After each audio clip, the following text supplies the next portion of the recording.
Magandang hapon po. This is Noel again po. I'm a pre-diabetic po. So, right now, tatry po natin ngayon itong Hershey chocolate na zero sugar. So, try natin kung anong gagawin niya sa dugo ko. So, kakain tayo ng I think tatlong chocolate. Then, kukuha tayo ng baseline. Then, after 2 hours, titingnan natin kung anong mangyayari, kung tataas ba siya or anong gagawin niya sa blood sugar. So, tara na.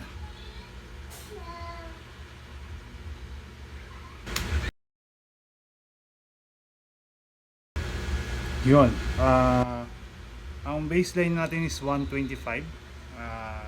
So, ubusin natin itong tatlo. Then, tingnan natin kung after 2 hours, babalikan ko kayo. So, bali, ang oras nga pala ngayon is 5:30, siguro mga 7:30. Okay, tara, let's eat.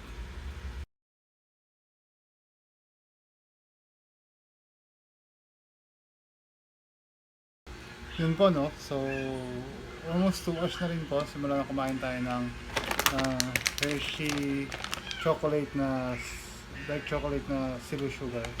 So, tingnan natin kung anong epekto na blood sugar ko po. Kung nag-spike po ba siya or and like I said, hindi po ako doktor, hindi pwede sa inyo, para maaaring pwede sa akin at pwede sa akin, hindi pwede sa inyo. Consult your doctor first. Okay? So, tara.